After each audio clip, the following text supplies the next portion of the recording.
Afternoon, everyone. Hi, my name's Al Turner. I work for 8PR, but I also present the Global Trends Report, and I'm overseeing a lot of goes on at the Accelerate stage. I wanted to introduce the session personally because this is a subject that's really important. It's something that I've talked a lot about on the Global Trends Report. It's in there. It's something that we're going to return to a few times throughout the event.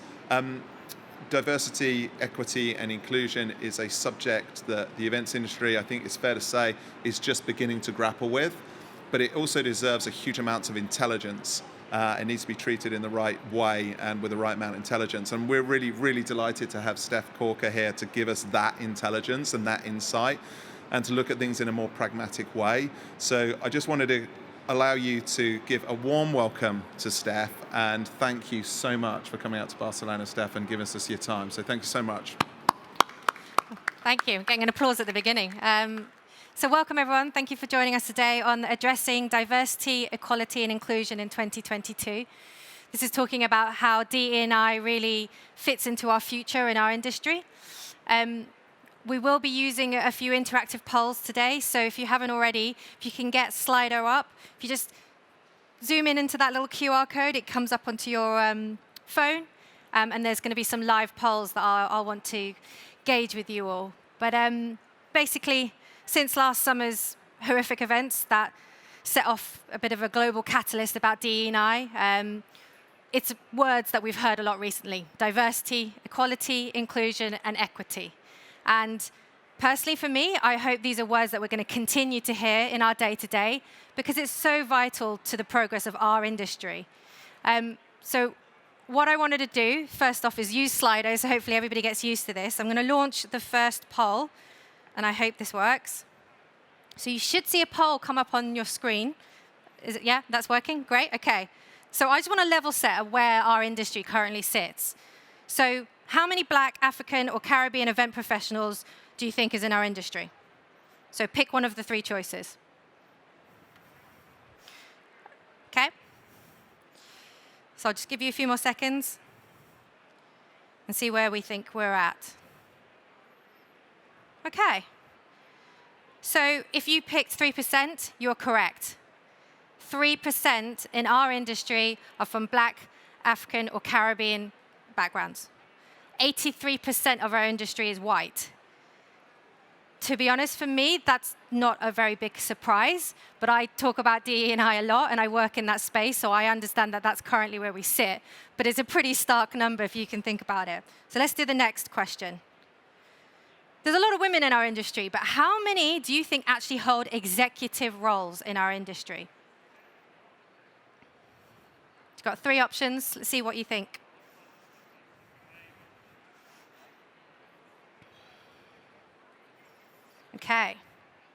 OK, so we're correct, 23%. Majority of you voted for that. Yeah, so when I look around my office, for example, predominantly women. But if you actually look at senior leadership, it is predominantly male. So there's questions about that and how diverse we are with this. Let's do another question. So out of 145 senior leaders across the largest 20 exhibition organizers globally, how many CEOs are from minority groups? What do you all think? OK.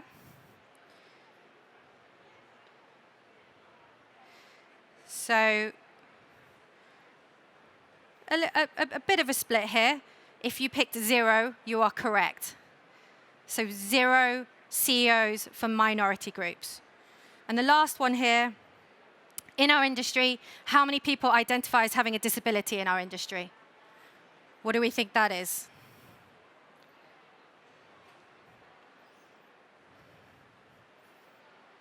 OK, most people are saying 3%. That would be correct. And once again, that's not something I'm particularly surprised about.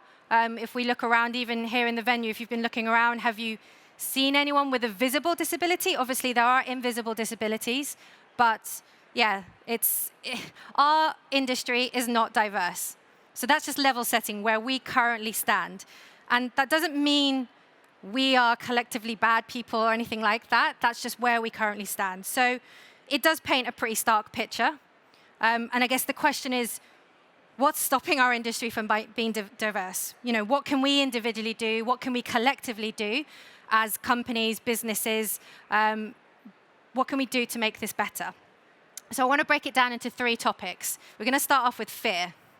And I don't want to scare you, nothing scary here, but basically, what is stopping our industry? What's stopping your colleagues? What's stopping your bosses? What's stopping you from engaging directly with diversity, equity, and inclusion? So I'm not going to make anyone put their hands up, and we are going to do a poll, but we're not going to show the results for this one. So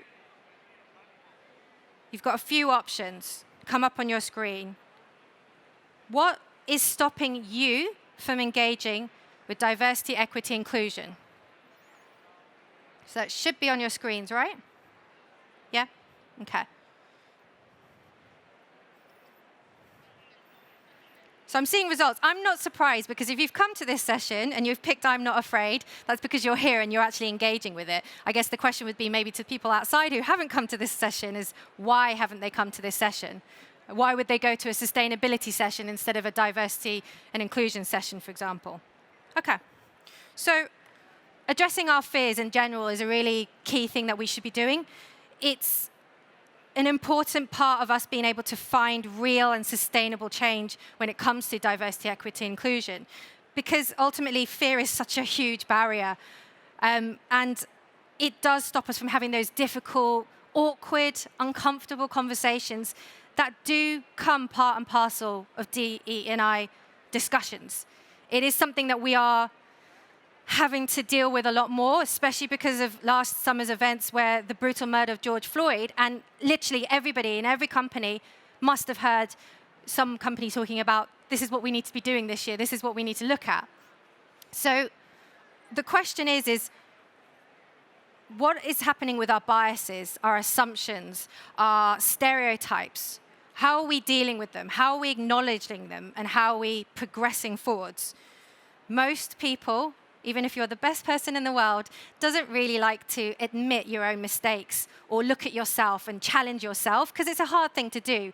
Putting a mirror up to yourself and saying, what have I said potentially wrong to this colleague? Or have I behaved in maybe an inappropriate way?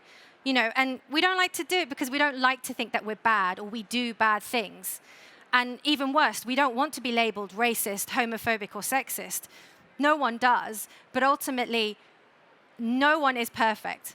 I'm not perfect. I might be here talking about de&i to you, but I am not perfect. I make mistakes, and I have to, on a day-to-day basis, acknowledge them and move forward. And that is what de&i is really important about, is about progression, evolving, learning from your mistakes in particular. And so checking the behavior of yourself and others is something that it's not fun, and I'm not going to pretend it is. It is uncomfortable, but we really do need to get comfortable with the feeling of being uncomfortable. And from the stats, I can see that, okay, so about 25% are worried about getting something wrong or making a mistake. And I've seen this hesitancy. What if I say something wrong? What if I upset somebody else? Will they label me racist? Because, nowadays, being labeled racist is probably one of the worst things, really, and people are very worried about it. The thing is that when we talk about diversity, equity, and inclusion, or diversity, equality, and inclusion, we need to be in a safe space to do this work, to talk about these issues, to be able to make mistakes, learn from them, and move on. If you make a mistake and are not willing to acknowledge it, that's the problem. It's not the mistake itself, it's the intention. And so it's really important that people are going to be on different levels of understanding and education. David and myself, we talk about de&i all the time. It's a very common conversation that we have, and we're learning about it. We're listening to podcasts, we're reading books, we talk about it a lot, but I don't expect everybody else to be on that same point. And so in my own business, in my own company, I understand that there's different levels of understanding. And so within that, all I care about is your intention. As long as you care, and as long as you want to progress, that's what matters most. It doesn't matter that you don't know every single de&i term that there is out there. That's just learning.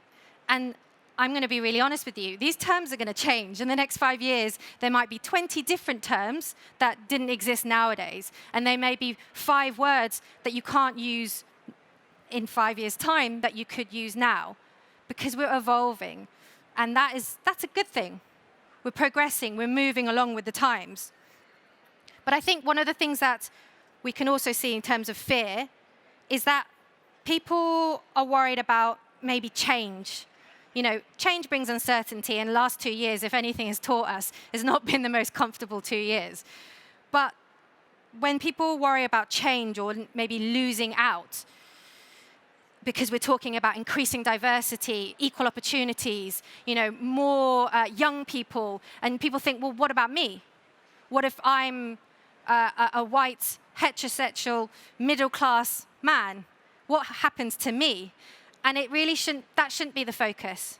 The focus really should be about not what you're going to lose or what kind of status or power that you could lose. It's about what you can gain. And so it's about equalizing the playing field, giving opportunities to people who really didn't have it as good in life, and they've had a lot more barriers than you may have had to face. It's about ensuring that there's diversity thought at decision-making tables. And it's about positive things. DE&I is a positive thing. It's just an awkward thing, if we're being really honest. And so we should be focusing on, let's say, if you are in a position of power or privilege, look at how you can use your power and privilege for positive gain. Don't look at it like, I am a senior white person who, if I hire lots of diverse people, what happens to me? It should be like, look at all the opportunities that I can give to other people, look at the positive legacy that I can produce versus what you're going to lose. Because as an industry, we are going to benefit from DE&I. This will put us in better set placing than others. And I think actually Alistair mentioned something from the global reports earlier, that Forbes came out with an article saying that the event industry was the 5th worst or stressful role to work in. You know, DE&I wellness is very interlinked, because a lot of people from diverse backgrounds are struggling a lot more with their wellness because they're already having to deal with racism, homophobia, sexism, classism, all these different issues. And then they have the pandemic on top of it and wellness issues on top of it. So when we talk about fear, we need to change the mindset. This is a positive thing we're doing. It's a positive topic we're engaging with, and it's going to have positive legacy for many, many other people. It will ultimately help us all gain. So what I want to talk about secondly is equity. And when I first kept hearing equity all the time, I thought finance. That's what I had in my head. But actually, we need to understand what we are striving for. So if I can get help with opening the iPad, because it's gone to sleep. Oh, no, it's a backup. So I'm going to ask you a question here. It should be popping up on your phone again. So what are we striving for in our industry when it comes to DE&I? What is the goal? And so there's a number of options on the Slido, so have a little look.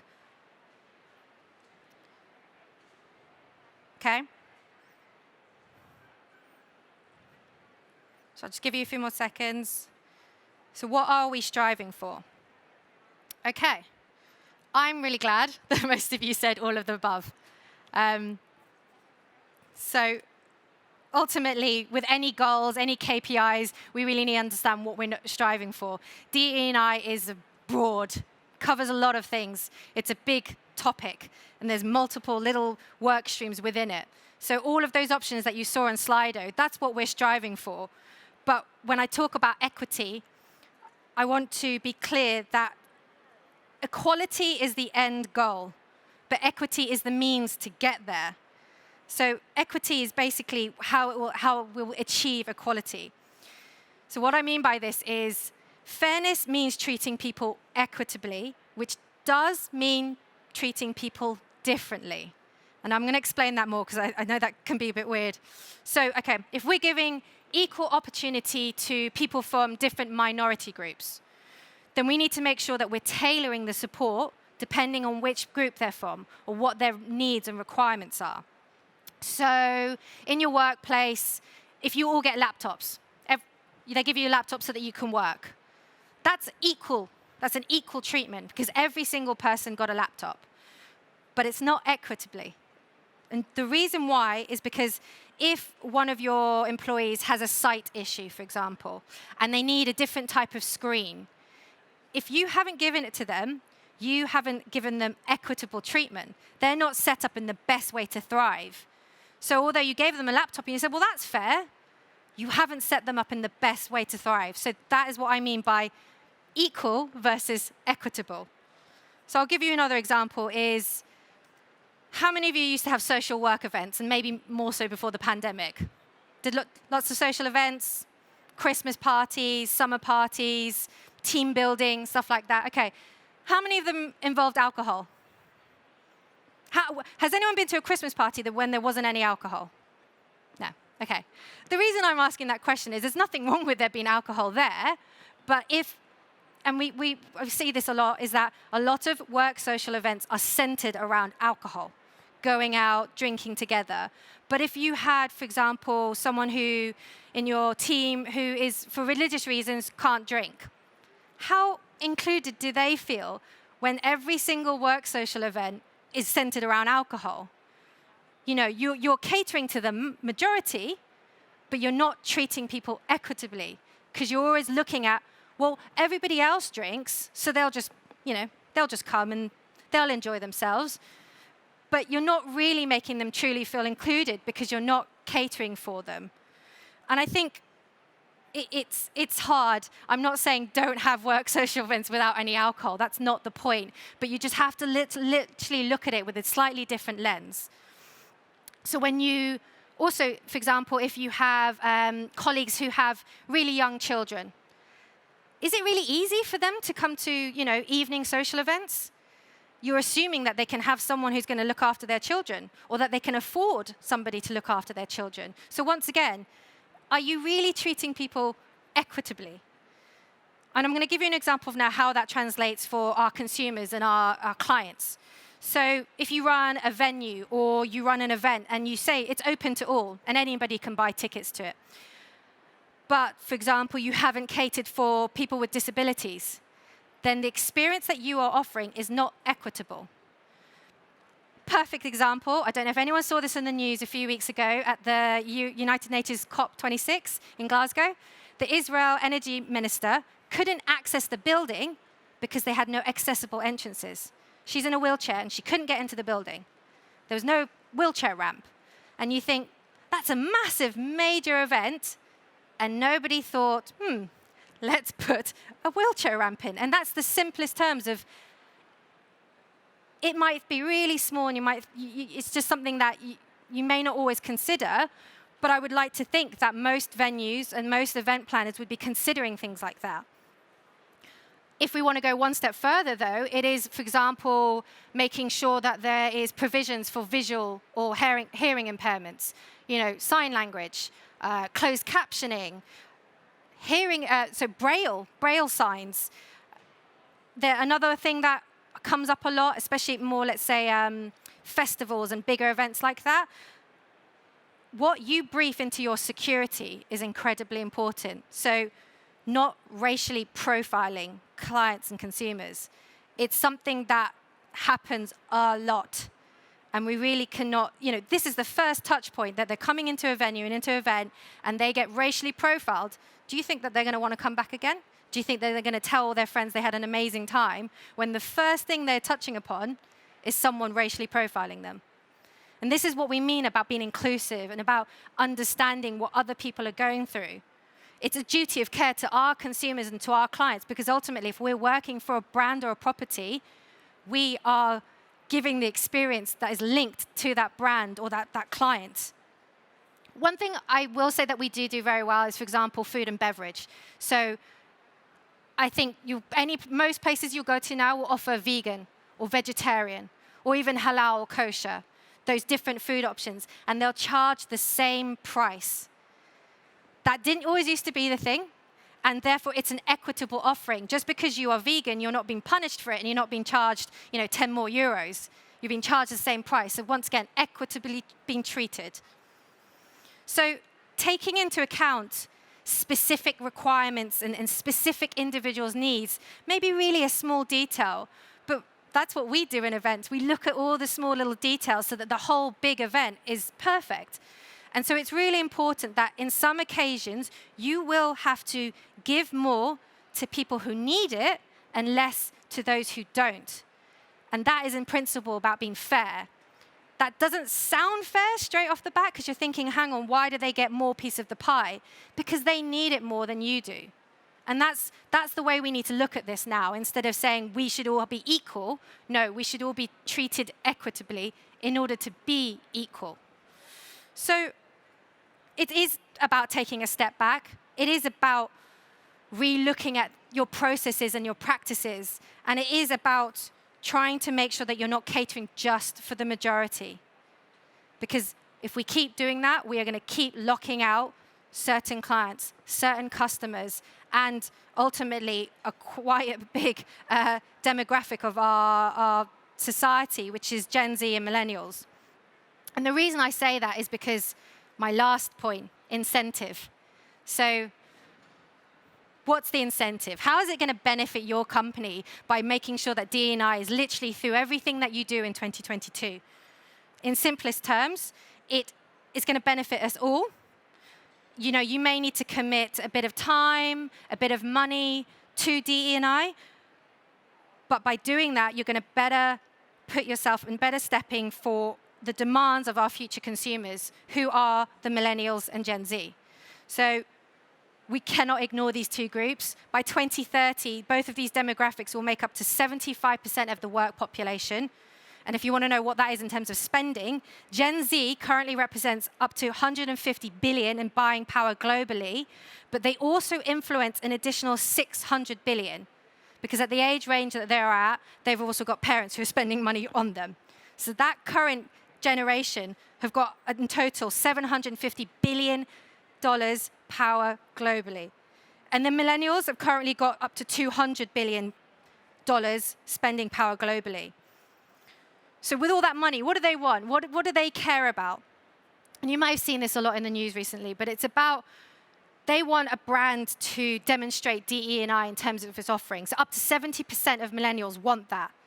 80% of these consumers want businesses to make a really, they want to address societal issues. You can't just do business anymore. You've got to be aware of what you're doing business in, the community, the society that you're doing business in. And one of the really key things here is, especially because of all the happenings over the last year and a half, 72% of Gen Z consider racial equality to be the most important issue today, closely followed by 64% saying gender equality. Millennials and Gen Z care a lot. They're very vocal and they're very demanding. And ultimately, we need to be addressing what they want. Belief-driven buyers is literally now the majority across markets, across age groups, and across income levels. So if that's what the consumer and the client wants, what do you think the brands and the properties want? What do you think the corporates want? They're going to want to address what their clients and consumers want. So ultimately, we need to listen to them. And at Wasserman, this is definitely something that we've seen. We work with amazing companies such as Amex, Foot Locker, AT&T, and Lego.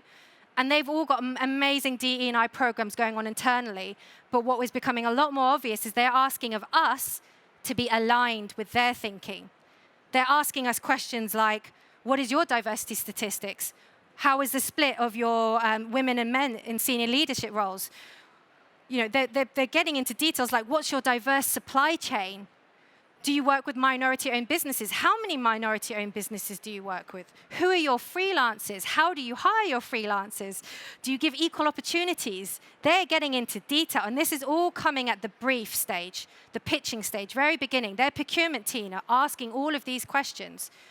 So you can't just say that you care about de&i anymore. You actually need to prove it. And that is looking at your supply chain. Who are they? Who owns those businesses? What are their hiring practices? And so from a pure commercial point of view, and I really do think this is important, D&I is so closely linked to commercial benefits. There's nothing wrong with saying that. Same thing, sustainability is now so closely linked to growing business and keeping business. So from a pure commercial point of view, DE&I is good for business, but it's also good business practice. It is going to create commercial benefits. And one thing I would say is get ahead of a game. Don't wait till the end of next year to say, oh, maybe we should start doing some sort of D&I initiative. Maybe we should start a D&I council internally. Because there are a few positive effects that I'd like to share with you. So increased innovation when encouraging diversity of thought. So studies show that teams are 33% more likely to generate better than average profits and 70% more likely to capture new markets. And the reason why is because they're coming at it from different perspectives, different ideas, not the same idea over and over again because you've got the same people in the room. You need to get different perspectives in there. If your staff feel welcome, included, happy, you're going to have higher productivity, higher retention rates, therefore less recruitment costs. So you can't go around hiring loads of diverse new people and thinking they're going to stay unless your culture of your business is actually prepared. And then the last thing is you're going to tap into customers and clients that you haven't before because, for example, when the procurement team comes to you, you can answer those questions. These are our diversity stats. These are our initiatives. This is what we're doing. And they'll think, great, we want to work with you because you're aligned with us. So whichever way you want to look at it, long-term, short-term, it's something you really need to get moving with.